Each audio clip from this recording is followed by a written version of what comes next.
ذوالقرنین جس کا سورہ کہف میں ذکر ہے، کیا وہ سکندر اعظم تھے؟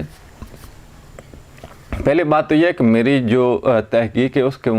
مطابق سکندر اعظم ذوالقرنین نہیں تھے، کیونکہ سکندر اعظم کی جتنی بھی آپ ہسٹری اگر تاریخ اٹھا کر دیکھ لیں، یہ جسمانی قوت سے سلطنت کو جو ہے اپنے زیر کرنا چاہتا تھا، کیونکہ اس کے اندر جذبہ جو تھا وہ حکومت کا تھا، سلطنت کا تھا۔ اس کے اندر ایسے اسلامی عقائد کا یا ان چیزوں کا یا ظلم ختم کرنے کا اس طرح کا کوئی بھی ارادہ نہ تھا۔ میرے تحقیق کے مطابق سائرس ہی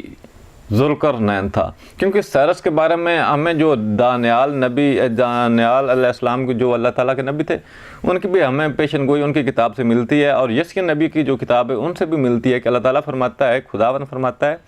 کہ میں اپنا چرواہا بھیجوں گا جو بنی اسرائیل کو ظلم سے نجات دلائے گا، اور ایک نئی اور ایک اچھی حکومت جو ہے وہ قائم کرے گا۔ یہ ہمیں انبیاء کی جو حضرت دانیال علیہ السلام ہے اور حضرت یسیع علیہ السلام ہے ان کی کتابوں سے ہمیں یہ چیز ملتی ہے، اور اس کا ذکر جو ہے کہ ہمیں جانتے ہیں کہ جو سائرس ہے یہ ایک حکومتی یعنی کہ ایک بڑے خاندان سے اس کا تعلق تھا، اور جب اس کی پیدائش ہوتی ہے تو اسے جنگل میں چھوڑ دیا جاتا ہے، جہاں پر یہ بکریاں چراتا ہے پہاڑی علاقوں میں، لیکن اس کا اخلاق بہت اچھا تھا جس سے لوگ بہت زیادہ متاثر ہوئے،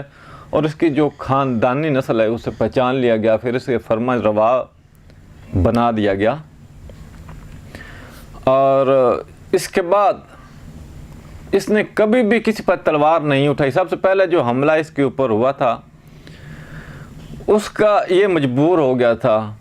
اس کا دفاع کرنے کے لیے، اور اس سے بھی اللہ تعالیٰ نے اس پر فتح نصیب فرمائی۔ آگے اس کے جہاں بھی اس نے قدم رکھا لوگوں نے خود بخود ہتھیار جو اس کے اوپر ڈال دیے اور حکومتیں اس کے حوالے کرتے چلے گئے۔ لہذا سکندر اعظم نہیں، یہ سائرس تھا جس کا جسے ذوالقرنین بھی کہا جاتا ہے،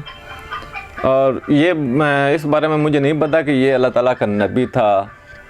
اور نہیں جو ہمیں دانیال نبی کی کتاب سے ملتا ہے اس کے مطابق تو یہ اللہ تعالیٰ کا پیغمبر ملتا ہے، کیونکہ جب اللہ تعالیٰ فرماتا ہے کہ میں اپنا چرواہا بھیجوں گا جو بنی اسرائیل کو